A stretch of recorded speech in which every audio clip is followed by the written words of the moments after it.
Tēnā koutou, tēnā tātou katoa, kia ora. Welcome to the Auckland Unitarian Church. Welcome to people of all faiths or non-religious ways of life.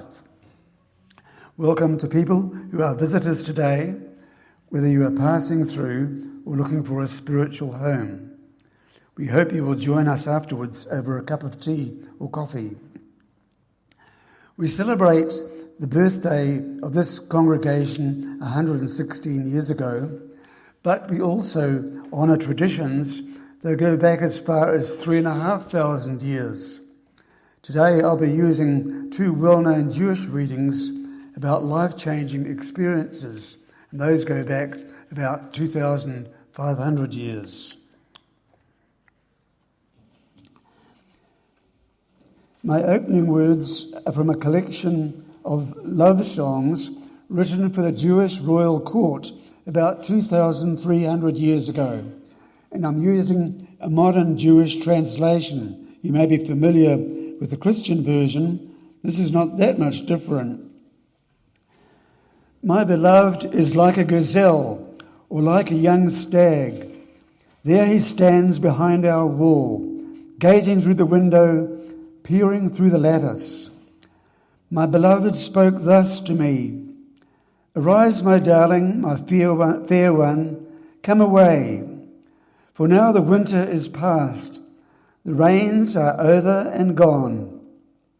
The blossoms have appeared in the land, the time of pruning has come. The song of the turtle dove is heard in our land. The green figs form on the fig tree. The vines in blossom give off fragrance. Arise, my darling, my fair one, come away." But not all the poems from back then were so positive. Here is one which I would entitle a What the Hell poem. It's from the same period.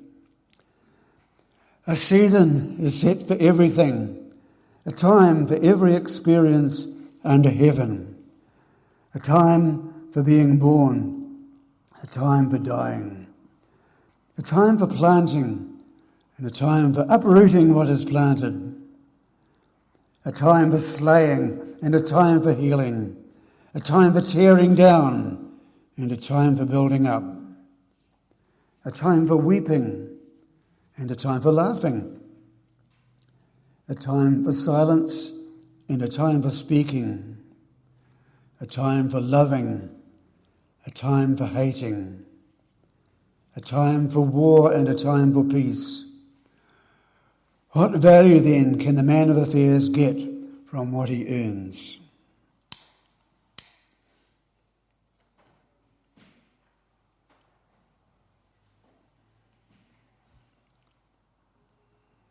I light this chalice as a symbol of the flame of inspiration that has been handed on to us and that we share with one another.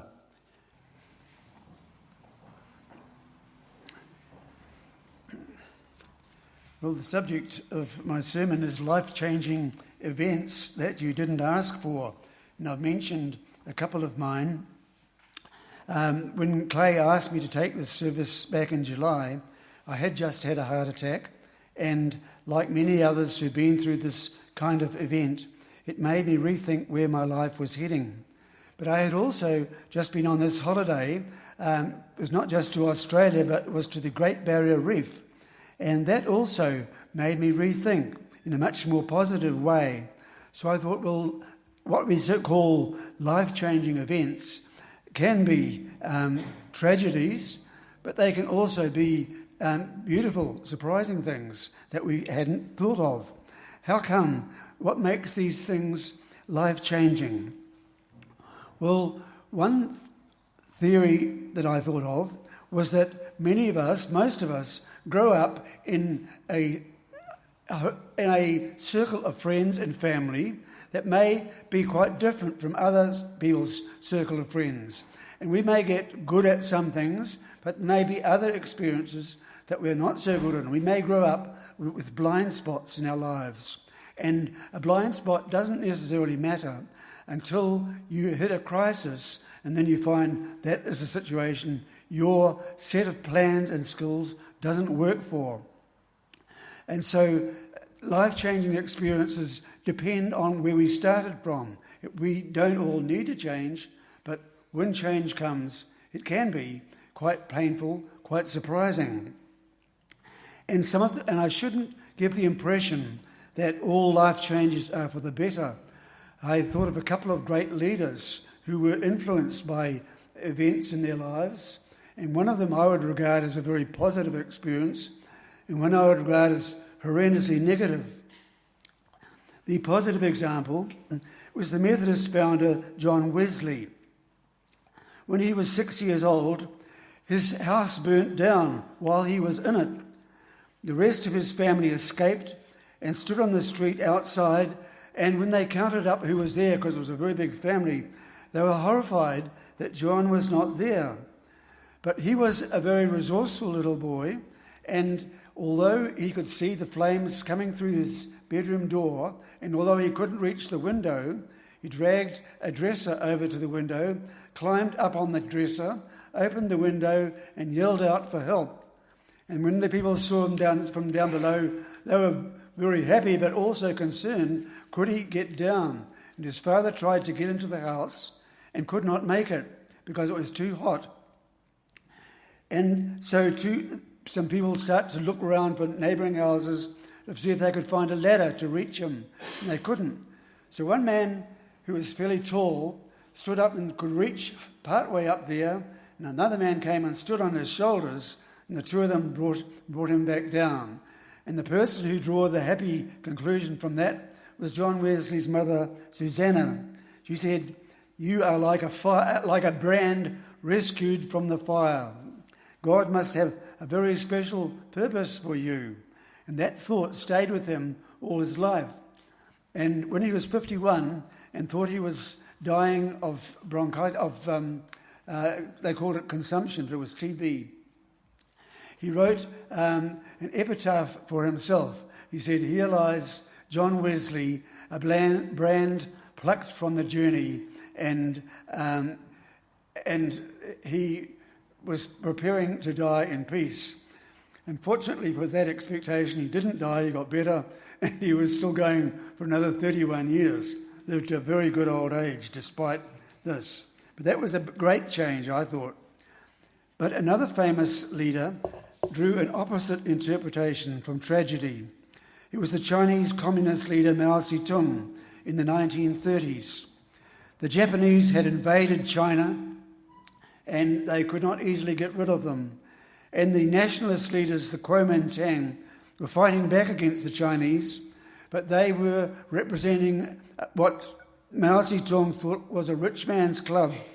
And the communists felt that the Kuomintang was a worse enemy than the Japanese. So a civil war began between Mao's Red Army and the Kuomintang.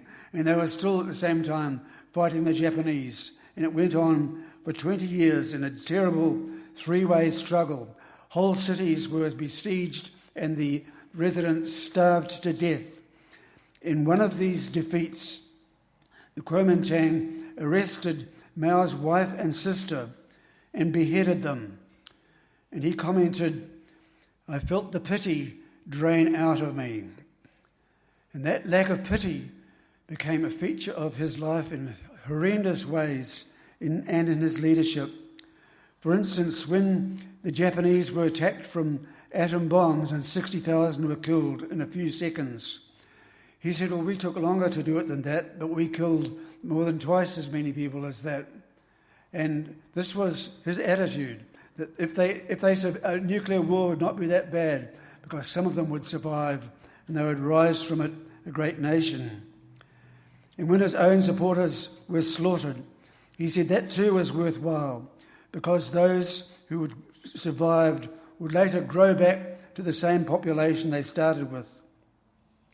And when his own followers became better off, he said this was a terrible mistake again. Wealth is bad for you. And he started the great cultural revolution to put the poor people on top again. And he made students become farm labourers and farmers go into steel production, and they sold food to other countries while millions of his own supporters starved to death. It was decades later that he died, and his followers took a more moderate path. Now, the Chinese look back on him as a great leader. He achieved great things. He achieved women's equality. He brought the standard of the poor up. He made China a unified nation. Would you say it was worth it? Well, after those gloomy thoughts, I'd like to pass on my own good and bad events, because to me, they were a life-changing experience in several ways, several surprises that I had never known before, and I had to rethink. The bad event started with just a minor stiffness in my chest. I was not worried because I'd had angina 11 years ago and got a stent put into my arteries, and everything was fine ever since. I observed a diet that was appropriate. My cholesterol was low all those years. My blood pressure was down, so was my heart rate. But that posed a huge question in my mind once I got better, which was only a couple of days later. I had an appointment with a rehab nurse, and I said to her, how come I've had all these healthy signs for the last 11 years, not a single sign that a heart attack was coming, and yet there I had one? And she said, it's probably heredity. There are some people who are born in a way that forms cholesterol without affecting any of the other signs that anything is wrong. You are probably just one of those who are likely to die of this, but we can't predict when it will be. Now, I found that very hard to get a handle on. I'd always thought, if I look after my health, I will live to be a good age. So I asked my doctor, should I get an ECG regularly to see if another heart attack is coming? He said that would be no use either. ECGs cannot predict a heart attack. Just get used to it. But she said I was still okay to go on a holiday 4 weeks later. I could swim, but not too far. I could go snorkeling. I thought it was going to ruin my holiday, but it didn't. I still could do those things I had planned to do. But she said no diving, going too deep would be very bad for your heart. So I did all that stuff and was surprised how fit I was. I went snorkeling for an hour, and I told the people running this that I'd had a heart attack, and they put a special ribbon around my snorkel so that they could catch sight of me if I was in trouble. And they said, if you're in trouble, raise your hand and we'll come and fish you out. And I didn't have any trouble all that of an hour, so I was very impressed with my survival. And I went swimming on one of the pools by the beach. I could swim for about half an hour without stopping. Went out on a Hobie Cat, no problem. So I was feeling quite pleased with myself, making all these achievements. But then surprise number 2 crept up on me. I got some satisfaction out of all these things, but Marion didn't join me in any of them because of her arthritis. She said she would go kayaking with me if I really wanted her to. And I said, it's all right, I understand. And when we got there a week, all this got on top of Marion, and she said, this is not much of a holiday. We were spending a lot of time just blobbing out in our bungalow on the ground level. We can't even see the sea. Let's pay a bit extra and upgrade to a room in the hotel block next door so we can blob out in style with a lovely view. I thought this was a great idea. Marion pays a large part of our family budget, so it was largely her money we were spending, and she deserved to spend some time relaxing in style.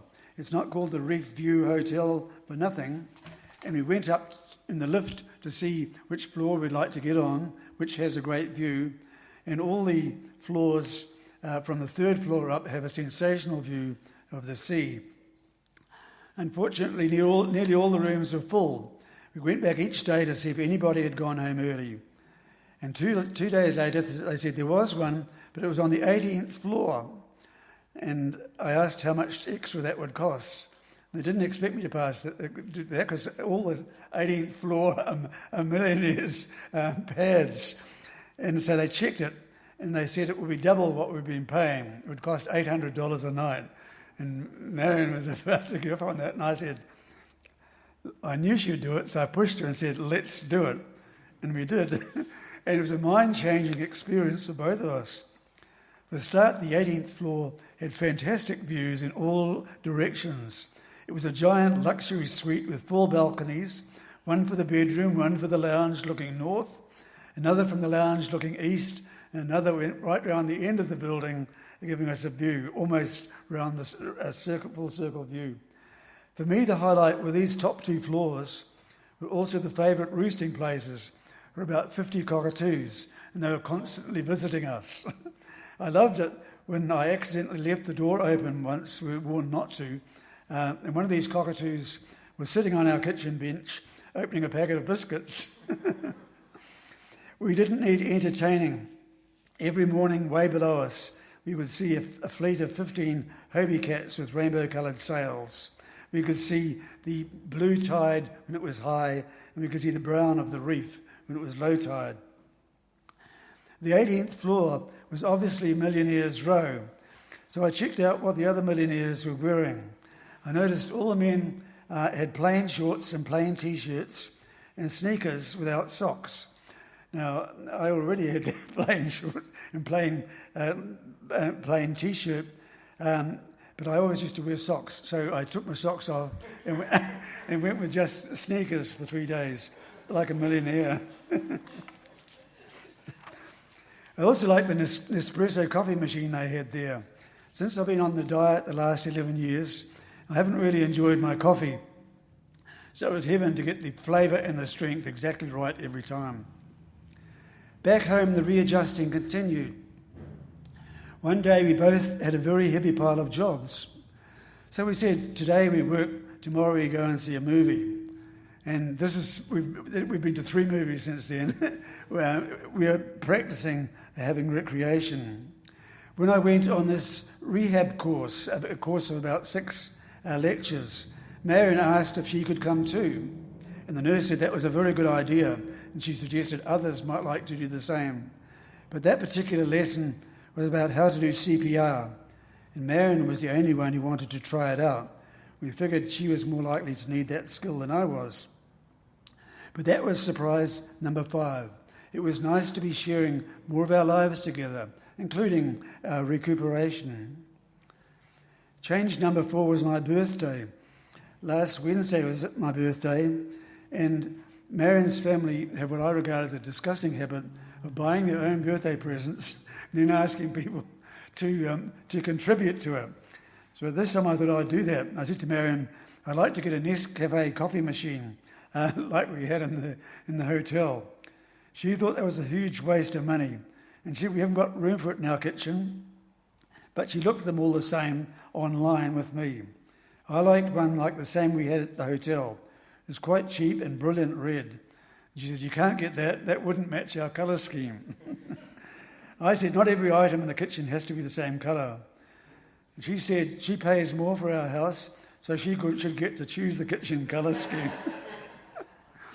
I thought that was a bit outrageous, but I wonder how to put that tactfully. And so I said to her, would you like me to get my hair dyed so it matches yours? And she laughed, but it changed her thinking a bit. That night, I checked the sales again to find the cheapest coffee machines all around Auckland, and I found out that about 6 of them had all been having specials because one brand, several models are all going out, but the specials were all running out, and one that I especially liked ran out the next day. So without consulting Marion, I ordered it online, and she was not amused. But she's also not amused because it's much fancier than she would have bought, with 6 buttons so it can make you 6 different kinds of coffee at the press of a button. But one of her rallies gave me some money towards it, and it was still less than half the cost. Marion said to me, how much is there to go? How much more do I need to raise? I said, don't worry, just give what you would like. Because I know she thought it was a waste of money.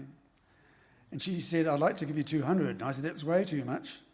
And she said, I want to do it because I love you. And that was another learning experience for both of us. For her to learn to express that sort of thought, and for me to assert myself more than I usually did, was really a snowball of good things. There are bad sides to it. I still don't know what are the signs of a heart attack. I had one series of twinges on my birthday and wondered whether I should call an ambulance and decided not to. It would have really wrecked 2 meals we'd planned, one with her family and one of mine. But another was the rehab session I referred to earlier with the psychologist. Her topic was coping with stress. She said we cannot all avoid stress, but it's not good to have sustained stress that takes up most of our lives. So one of the best ways to manage your feelings and prevent a build-up of stress is to regain balance in your life. And here is her recipe. Every day, do some form of physical activity. Well, I already do that. I take a walk every day, but I was taking it easy on the advice of my doctor. But my cardiologist said, don't take it easy. If it's not pushing you, it's not doing any good. So I got up to 5 kilometres and coped no problem and entered the Auckland Marathon, which has a 5 kilometre section, and I want to see how long I can take to do 5K. But I know I can do it because I'm doing it 3 times a week. Have some rest and relaxation time. We're doing that lots more. Do some form of work where you feel useful, productive, and get a sense of achievement. Well, I'm going to stick with my Religion in Schools campaign, which is very hard and very stressful, but I'm not going to do it every day. Include some enjoyable activities, especially those that make you laugh. Get plenty of sleep. This will take some change in our pattern still. And I would add to her list, be assertive at times. Talk with others, including your family or whānau. So that's what I've been doing today. And so now I'd like, instead of a meditation, to invite you to make your contribution of things which have been life-changing for you. And I invite you to come forward and talk into the microphone here. Well, I'll give you the microphone. It's simpler.